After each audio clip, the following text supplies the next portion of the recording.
호산나 진심인가? 마태복음 21장 1절에서 11절 말씀으로 오늘도 호산나 예수 그리스도를 만나시는 저와 여러분이 되기를 주님의 이름으로 축원합니다. 군중심리, 군중심리. 여러분 많이 들어봤을 거예요.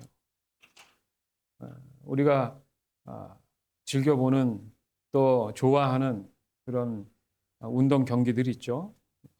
TV에서 보면 중계도 하고 거기에 보면 응원단들이 막 와서 소리를 지릅니다. 네. 누구 이겨라, 누구 이겨라. 아니면 콘서트장에 가면 사람들이 환호를 하며 같은 목소리를 내죠. 때로는 사회적으로 시위 현장에 가면 또 같은 목소리를 내며 소리 지르는 것을 볼 수 있습니다. 그것을 우리는 군중의 열기라고도 표현을 하죠. 그래서 한 목소리를 내며 본인들이 목적하는 그 일들이 이루어지기를 간절히 외칩니다. 그런데 그 안을 들여다보면 군중 심리라는 게 있다라는 거예요. 때로는 이것이 무서운 결과를 가지고 와요. 왜요?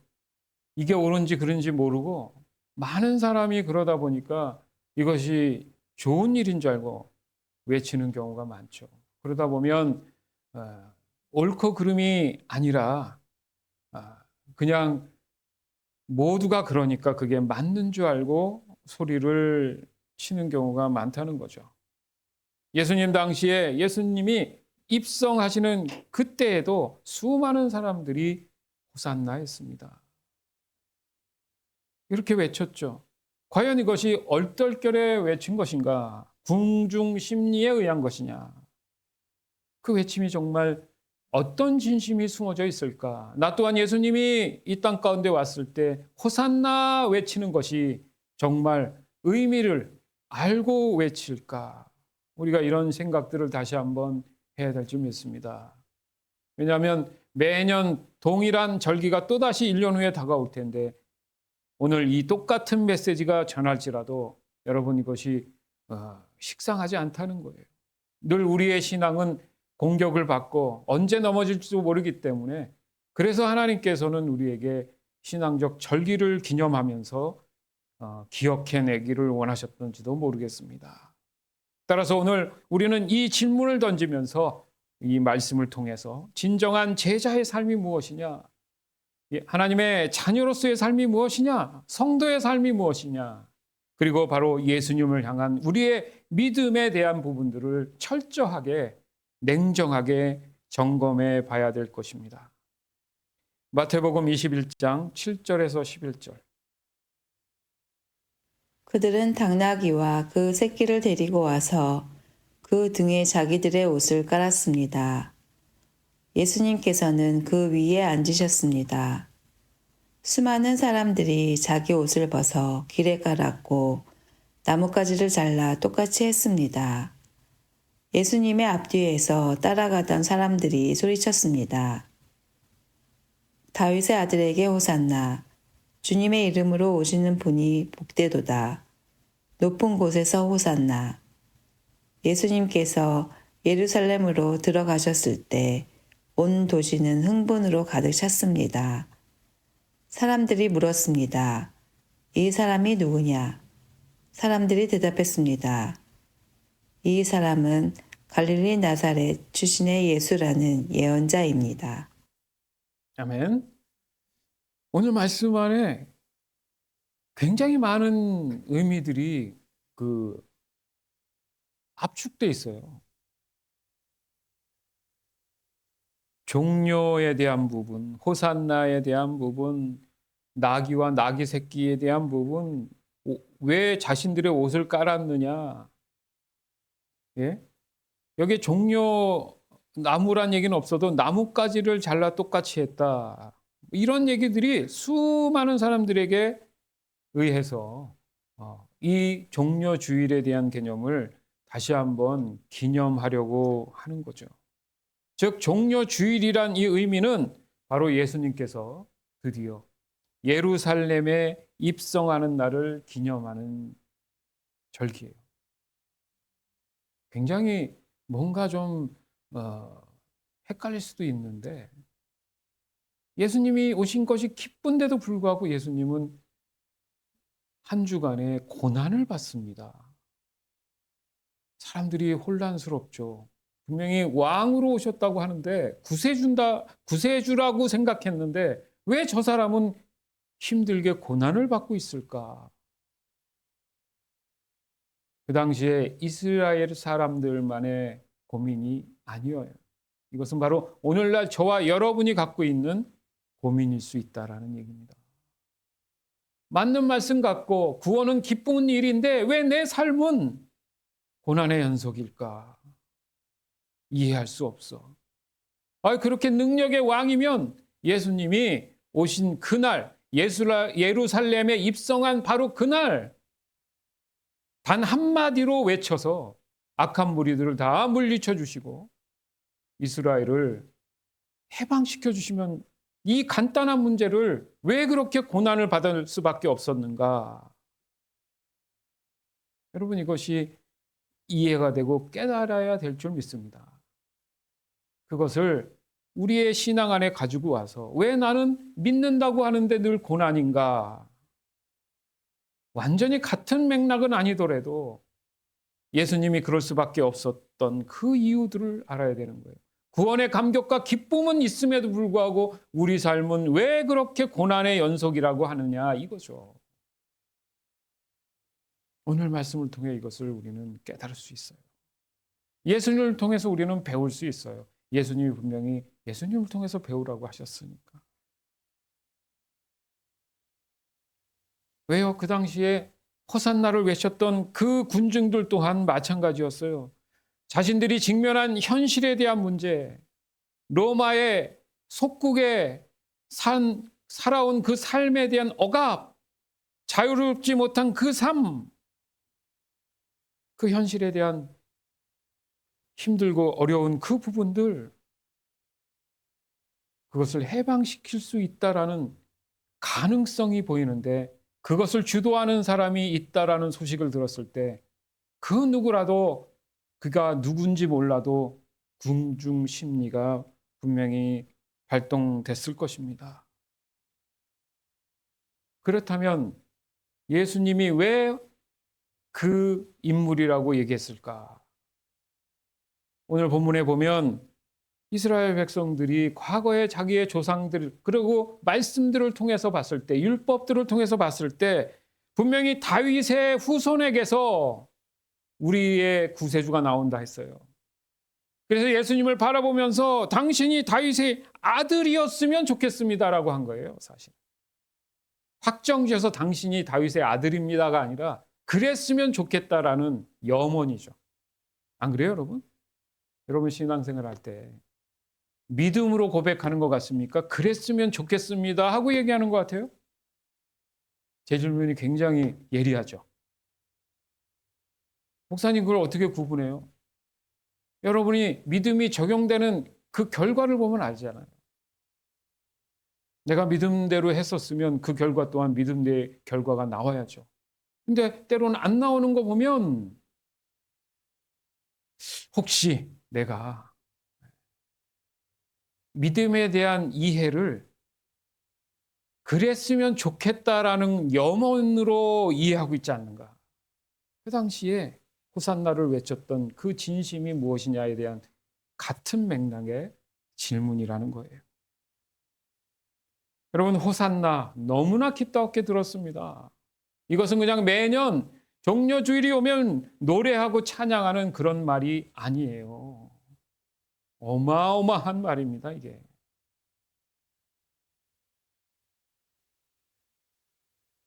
이것은 히브리 언어에서 온 유래된 말입니다. 그래서 호산나는 마치 찬양하면서 우리가 할렐루야 하듯이 기뻐함으로 외치는 건데 그것은 시편 118편 25절에 근거합니다. 거기 말씀에 보면 여호와여 구원하옵나니 이제 구원하소서 뭐 이런 표현들이 나와요. 그래서 히브리어로 야샤라는 말이 있어요. 그게 구원이란 뜻이고 안나라는 말이 있고 간청한다. 이게 합쳐져서 발음적으로 이게 히브리 발음적으로 호산나 그렇게 된 겁니다. 이걸 번역하게 돼서 나온 말이 구원해 주시기를 간청합니다. 이렇게 되는 거예요. 맞죠? 예수님이 예루살렘에 입성하니까 호산나 했던 게 뭐예요? 우리를 이 로마의 압제에서 구원하소서를 포함해서 자신들의 어떤 삶에 대한 것에서 좀 벗어나서 더 번영된 곳으로 나를 이끌어 주시옵소서, 제발 구원해 주시옵소서라는 의미가 담겨져 있었다는 거죠. 그러나 아까도 말씀드렸지만 과연 무엇으로부터의 구원이냐 이거예요. 예수님이 오신 목적이 있는데 사람들이 그 목적을 알고 외치는 것이냐? 과연 그들이 말하는 현실의 문제냐? 원죄에 대한 문제냐? 이거예요. 그러니 예수님께서 예루살렘에 정확히 얘기하면 새끼 나귀를 타고 입성하셨을 때 호산나 외치는 것이 너무나 마땅한데 사람들이 머리를 갸우뚱갸우뚱한 거예요. 그때부터. 깔고 뭔가 이렇게 나귀 위에 겉옷을 올려놓고 뭐 이렇게 하면서도 좀 뭔가 이상하다. 멋진 백마를 타고 좀 이렇게 화려한 모습으로 왕관을 쓰고 좀 이렇게 나타나야 되는데 왜 나귀도 아니고 나귀 새끼를 저렇게 타고 오셨을까 하면서도 애매한 거였죠. 여러분 상상이 가죠? 상상이 가죠? 외치긴 외쳐요. 그러면서 설마 다윗의 자손 그 얘기했던 구세주 맞겠지? 라는 게 정확한 저는 해석이라고 보는 거예요. 예. 그렇게 했으면 좋겠다라는 그 염원으로 인해서 예수님을 맞이했어요. 너무너무 답답한 답답한 그 마음을 속 시원하게 부르짖으면서 당신이 정말 구세주였으면 좋겠습니다 라고 외친 거예요, 사실은. 왜요? 오늘 본문에는 없지만 11절 이하에 보면 예수님이 바로 하신 일이 성전을 찾아가서 그 앞에서 장사를 하는 그런 장사꾼들의 그 식탁, 그 테이블 이런 것들을 다 깨부십니다. 이 집은 만민이 기도하는 집이다. 그 유명한 말씀을 하시면서. 그러니까 사람들이 생각하는 구세주의 개념을 박살을 낸 거예요. 지금 너무너무 구원과 다른 엉뚱한 방향에 가 있는 것을 예수님께서 꼬집은 것이죠. 거기에서도 그랬어요. 마태복음 21장 15절에 보면 아이들이 호산나 다윗의 자손 이거 보세요. 아이들이요. 어른들이 얼마 전에 막 외치는 소리 들으니까 애들은 따라하잖아요. 따라한다고요. 여러분 이게 이 나라의 정치적인 거나 이런 거 애들이 따라해요. 그래서 어린아이들이 자기도 무슨 뜻인지 모르고 노래하는 게 굉장히 많습니다. 역사적으로 봐도. 막 외치니까 그 서기관들이 대제사장들이 빈정거려요. 야 들었냐? 쟤들이 무슨 말인지도 모르니까 하는 거 빈정거리고 있잖아. 예수님이 뭐라고 하는지 아십니까? 너희들은 성경을 읽지도 않냐? 왜 안 읽겠어요? 무슨 말입니까? 아까 말씀드린 것처럼. 다윗의 자손이어야 된다라는 전제지 믿음이 아니었다는 거예요. 그러니까 성경을 읽으면 뭐합니까? 그 의미에 대해서는 고민하지 않았다는 거죠. 분명히 성경 안에 말씀에 예언적인 거예요. 오늘 예수님이 호산나 나귀를 탄 거 이 모든 것들은 예언의 성취입니다. 예언의 성취를 얘기한 거였거든요. 너희들은 성경 안 읽었어? 거기에 말씀에 보면 어린아이와 젖먹이들의 입에서 찬양이 준비된다라고 얘기 나와.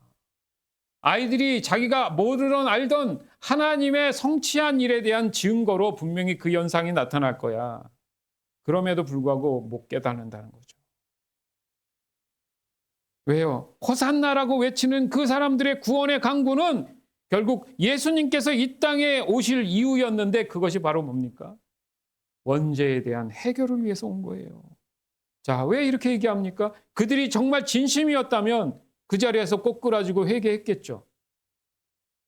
한 일주일도 안 돼서 군중 심리는 바뀝니다. 호산나에서 뭐로 바뀌어요? 십자가에 못 박을 하러 바뀌어요.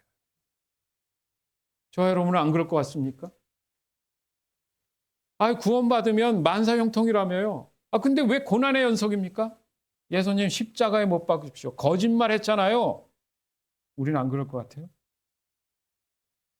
이건 완전히 뭔가 잘못 알고 있었다는 거죠. 따라서 오늘 우리는 이 질문을 스스로 자신에게 해야 합니다. 과연 내가 부르는 호산나의 진심은 무엇인가? 사람들이 그렇게 하면 좋다고 하더라고. 믿져야 본전 아니야? 그런 신앙은 하나님께서 제일 싫어합니다. 금요일 날도 제가 그랬죠. 사악하다는 말이 정확하게 쉽게 표현하면 뭐냐. 사람들이 얼마나 사악한 줄 알아요? 겉으로는 그렇지, 이거 그렇지, 그래, 내가 도와줄게 하면서 도리어 도와준다는 이유로 뒤에서 그 사람을 어떻게든 다 해쳐서 자기의 이익을 취하려고 하는 사람들을 사악하다고 하는 거예요. 겉과 속이 다른 거죠. 목적이 다른 거예요. 목적이. 우리가 하나님을 향해서 하나님의 손을 구하지 말라는 이유가 거기 있잖아요. 하나님 눈물 흘리면서 찬양합니다. 구원에 감사합니다. 그럼에도 불구하고 왜 제가 하는 일이 왜 잘 안 돼요? 그러면 그 사람은 진심은 하나님이 아니었다는 거죠. 이렇게 하면 된다며요. 왜 안 주세요? 그것을 성경은 사악하다고 얘기해요.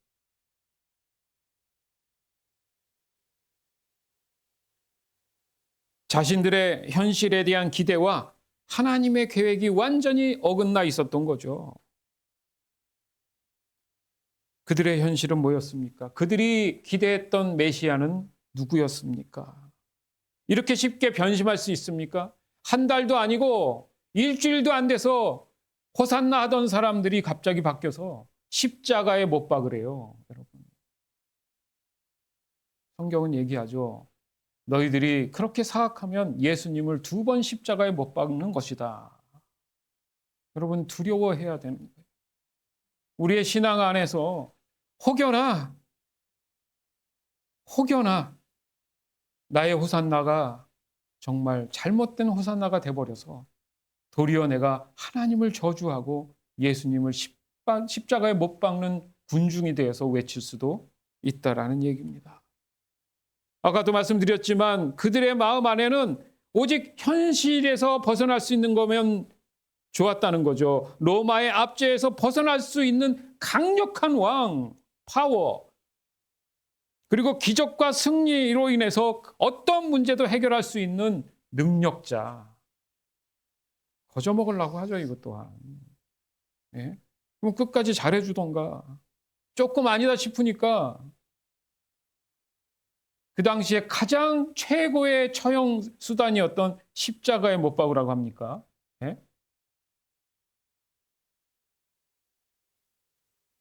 하나님은 그들이 이해하는 현실을 알고 계신 듯이 예수님을 그냥 나기도 아니고 새끼 나기에 올리셨어요.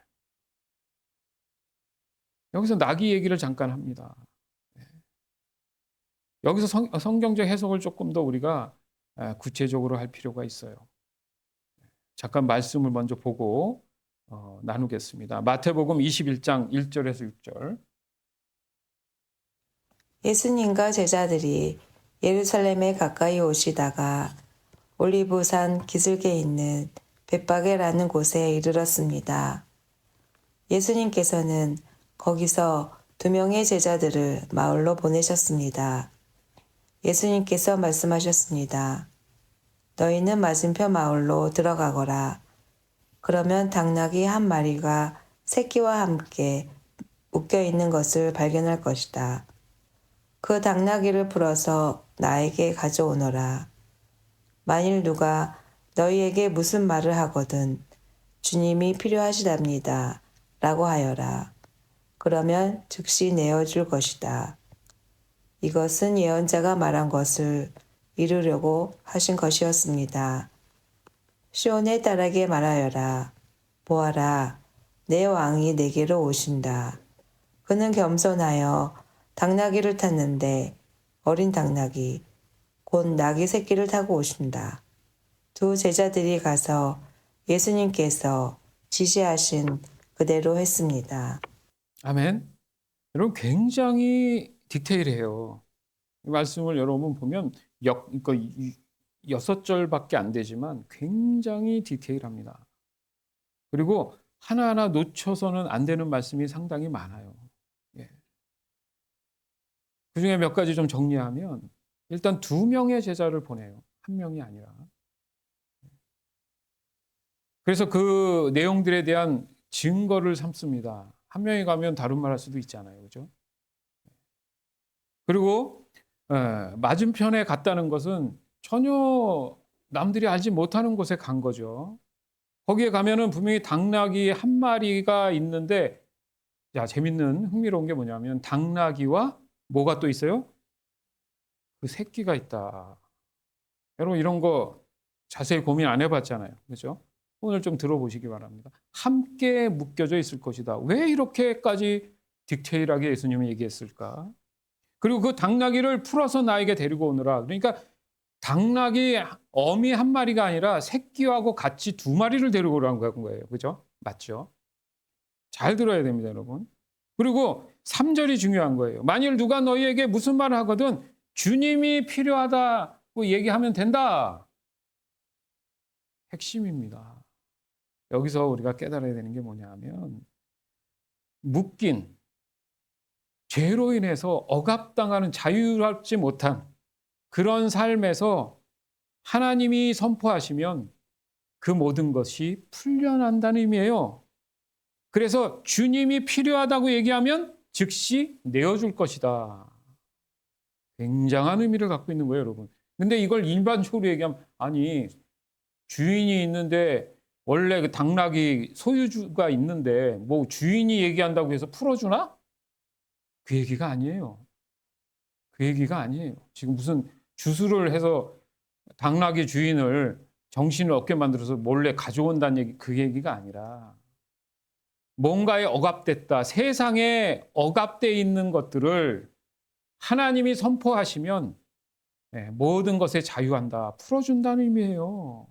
감히 하나님의 주권에 도전할 수 없다는 얘기죠. 자, 그것을 예수님이 임의로 얘기한 게 아니라는 거예요.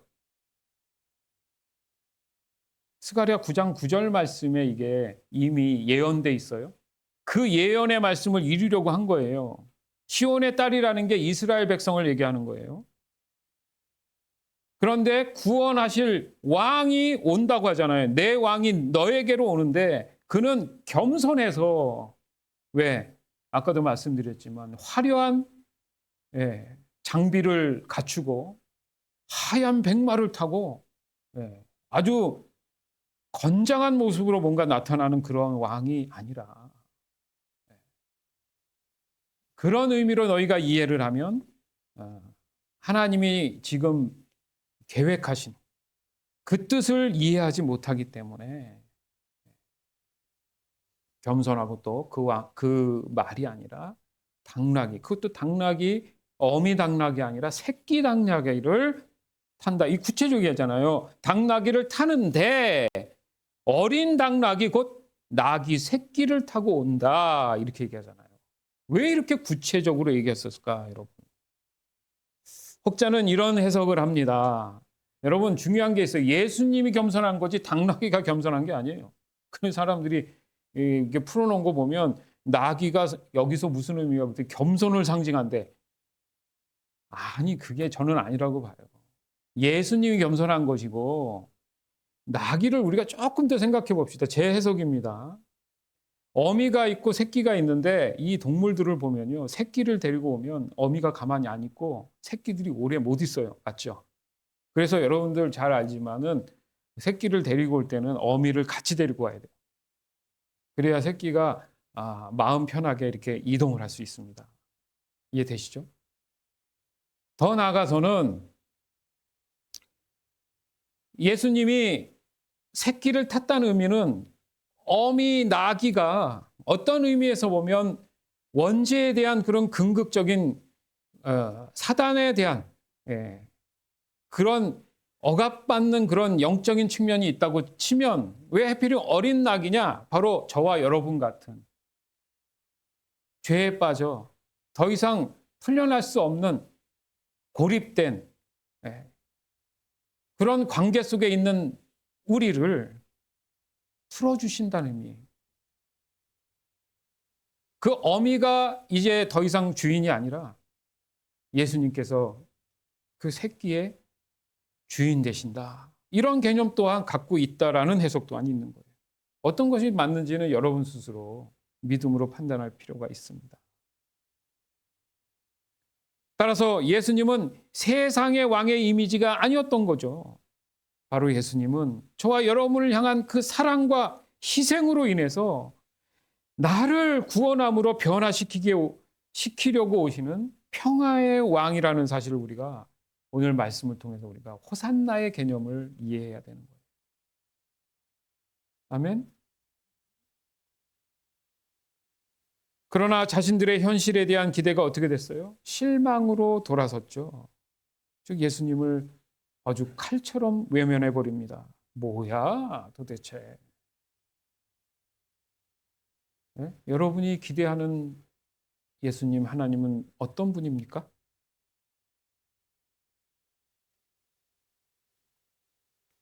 그들의 호산나는 오직 자신들의 이기적인 해결, 욕망 이런 것들을 채우기 위한 수단으로 생각했다는 겁니다. 즉 세상의 현실은 예수 그리스도께서 십자가의 처형으로 인해서 죽으면 끝이라는 것을 더 신뢰했던 거예요. 너도 인간이네. 네가 무슨 하나님이라고 왔어. 이거죠. 자신들이 생각하는 절대 주권과 전지전능하신 신의 개념의 구세주인데 야, 왜 이렇게 초라해? 이것은 다 믿음에 대한 테스트인 거예요. 하나님은 어떻게 그들에게 반전을 보여주십니까? 일주일 후에 우리가 뭘 지켜요? 부활절. 그들은 부활에 대한 개념이 없었죠. 그 당시에 우리는 너무나 잘 알지만 이거는 생각지도 못한 일이 벌어집니다. 그래? 너희들 그렇게 생각한다 이거지? 거듭남이라는 게 뭔지 내가 보여줄게. 죄값을 치르고 나니까 새로운 모습으로 부활합니다. 근데 그 와중에도 믿음 가운데 예수님을 따랐던 사람이 있어요, 없어요? 네, 전혀 없진 않았죠. 얼마나 감사한 일이겠습니까? 그게 저와 여러분이길 간절히 바라는 거예요. 즉 우리의 신앙은 세상의 기대가 아니라 반드시 하나님을 향한 예수 그리스도를 향한 사랑으로 전제돼야 된다는 사실을 명심하세요. 어떤 조건이 아니라 내가 예수님을 사랑함으로 호산나를 외치는 거예요. 어떻게 보면 구원하시니까 사랑한다는 조건이 아니라 그냥 예수님 자체가 하나님 아들이시고 나를 위해서 그냥 오셨다는 사실만으로도 너무나 반가워서 호산나 해야 할 수도 있어야 됩니다. 여러분. 우리의 신앙이 그래요. 때론 어떤 문제에 대한 해결을 위해서 기도하죠. 근데 기도하지 말라는 게 아닙니다. 당연히 하라고 그렇게 하셨어요. 전제 조건이 뭡니까? 이미 받은 줄 믿고 기도하는 그 사랑의 믿음이 필요한 거예요, 여러분. 누군가에 부탁해서 좀 도와주시면 감사하고 안 도와주시면 할 수 없죠. 이게 아니라는 거예요. 아버지, 나 너무 사랑하잖아요. 사랑하는 이 아들이 너무 힘듭니다. 어떻게든 도와주세요. 했을 때 하나님 얘기하시죠. 예수님 얘기하시죠. 내가 너희를 고아처럼 두지 않으리라. 영원히 너희와 함께 할 것이다. 걱정하지 마. 너희는 근심하지 말라. 하나님을 믿으니 나를 또 믿어라. 이렇게 얘기하시잖아요. 쓸데없는 걱정하지 말라고. 왜요? 이것은 그냥 문제 해결의 문제가 아니라 바로 관계에 대한 사랑에 초월된 문제라는 거예요. 이것을 전제로 우리가 믿음을 가져야 되는 겁니다. 그래서 예수님이 그렇게 얘기했다니까요. 내 사랑은 변하지 않는다. 그렇기 때문에 진정한 신앙은 조건이 아니라 관계에 대한 믿음이다. 시작. 진정한 신앙은 조건이 아니라 관계에 대한 믿음이다. 아멘. 우리가 귀따갑게 듣는 요한복음 15장에 뭐가 나옵니까? 나는 포도나무여 너희는 가지다. 이 관계에 대한 중요성. 여전히 여러분 마음에 흔들리는 갈대처럼 신앙에 대한 부분이 불안합니까? 단호하게 얘기합니다. 회개하세요. 이건 회개해야 하는 거예요. 심각한 문제예요. 이건 갈등의 문제가 아닙니다. 왜? 하나님에 대한 존재, 예수님에 대한 존재를 의심하기 때문에. 어떻게 근데 사랑의 관계가 이루어지겠어요? 즉 예수님과 항상 연결되어 있기만 하면 현실에 대한 이 환경, 어떤 문제가 있더라도 그 모든 문제는 초월된다. 그래서 긍정적 현실로 바로 구원의 길로 간다. 우리가 지난주 우리 설교를 통해서 나눴잖아요.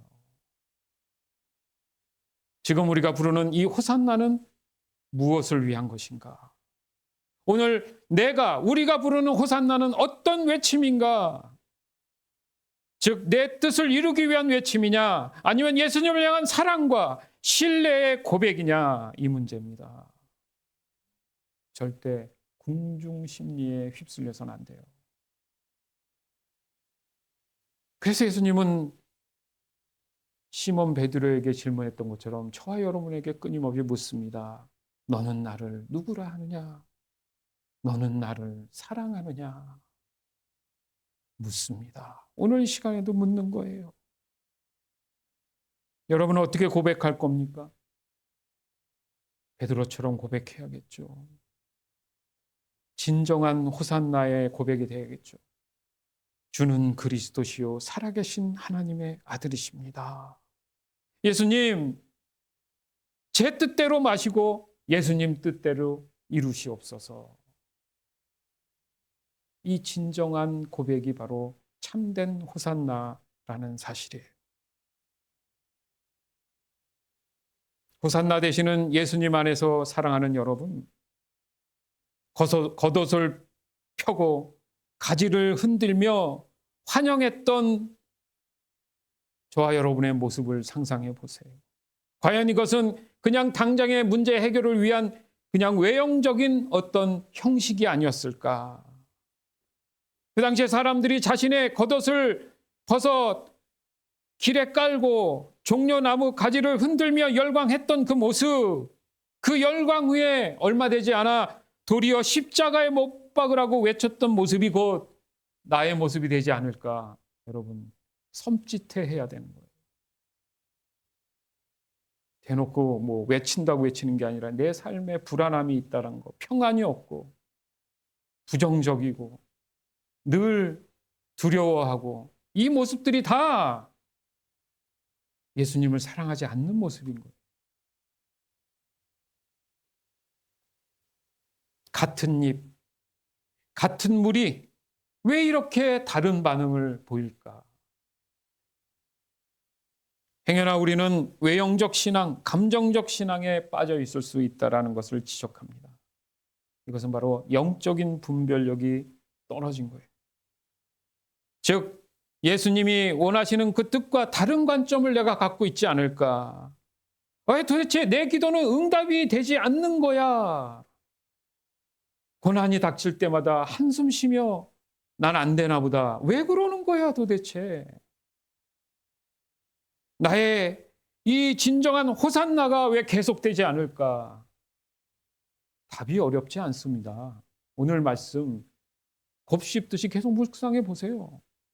쉬워요. 내가 하나님을, 예수님을 사랑하고 있느냐라는 질문에 내가 진심 어린 마음으로 대답할 수 있느냐? 그렇지 못하다면 회개해야 합니다. 시간만 죽이고 힘들 뿐이에요. 우리 안에는 주님을 향한 그 진심이 있음을 돌아봐야 돼요. 내가 하나님을 아는 것과 하나님에 대해서 아는 것은 완전히 다른 얘기입니다. 하늘과 땅의 차이예요. 따라서 예수님은 우리의 기대를 모두 다 무너뜨려 버리셨습니다. 일부러 그러셨어요. 그게 다가 아니야. 깨달아라 해서 대놓고 보여주신 거예요. 그러니까 어찌 보면 예수님의 고난이 나의 고난인 거예요. 너희가 받아야 될 고난에 대한 것을 보여주신 거예요. 해야 할 것이죠. 그래서 십자가의 길을 가기를 원하셨던 거죠. 왜? 죄 사함을 받아야 되니까. 그래야 구원을 받아야 되니까. 예수님은 화려한 말 위에 계시지 않았어요. 낮고 천한 나귀의 새끼를 타고 오셨어요. 그것을 성경은 겸손의 왕, 섬김의 왕, 십자가의 왕으로 표현하고 있어요. 사람들은 비웃죠. 그게 뭔 왕이냐고. 그러나 다시 말씀드리지만 부활의 감격에 빠진 진짜 만왕의 왕인 거죠.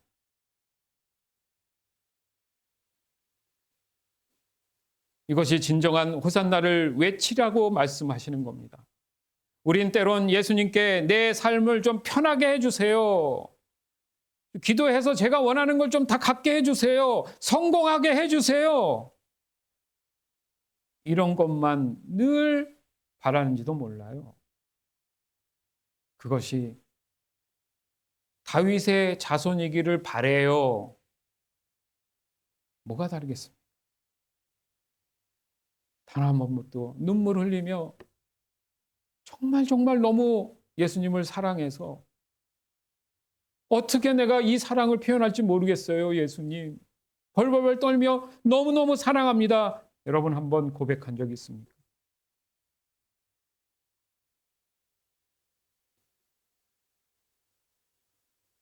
예수님은 우리를 십자가의 길로 인도하십니다. 그 길이 쉽지 않음을 아세요. 그러나 그 길을 가야지만이 세상의 마음 뺏기지 아니하고 참된 생명을 유지할 수 있기 때문에, 믿음을 지켜낼 수 있기 때문에 고생스럽고 힘든 걸 아시면서도 이를 꽉 무시고 좀만 참아. 얘야 좀만 참어. 그래야 된단다. 그래야 된단다. 그러시는 거예요, 여러분. 왜요? 참된 그 생명으로 이끄시기 위해서.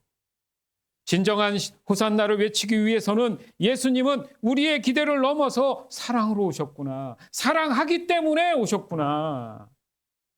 이걸 깨달아야 돼요. 그래야 그 사랑이 뜨겁게 느껴지는 거예요, 여러분. 그 진실을 먼저 깨달아야 되는 거예요. 다른 건 다 모르겠어. 그냥 나를 있는 그대로 사랑하시네. 이게 진정한 호산나입니다. 우리가 부르는 호산나는 문제 해결의 호산나가 아니라 바로 예수님을 향한 감사와 사랑의 호산나가 되어야 합니다. 우리의 기도는 참된 호산나의 기도가 되어야 합니다. 즉 호산나의 기도가 바로 주기도문이에요. 그래서 제가 좀 선포하기 원해요.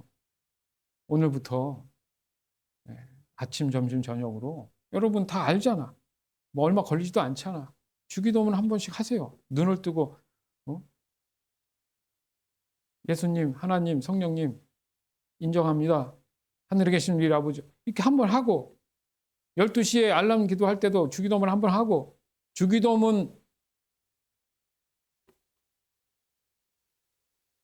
주기도문을 하는 그런 좀 시간들을 가져서 여러분 삶에 호산나가 그 구원이 내게 얼마나 참 의미가 있는지 깨달았으면 하는 생각에서 우리 교회도 좀 더 해보길 원합니다. 예수님, 고난이 있어도 눈물이 있어도 언제나 저는 예수님과 함께 가겠습니다. 사랑합니다, 예수님. 예수님은 오늘도 언제나 우리를 향한 위로와 격려와 소망의 손을 내게 내밀고 계십니다. 사랑합니다, 예수님. 호산나, 호산나. 예수님, 우리를 구원하시고 끝까지 함께하여 주시옵소서. 나의 호산나 되시는 예수 그리스도의 이름으로 감사하며 기도합니다. 여러분 이런 기도를 진심 어리게 늘 하시기 바라요.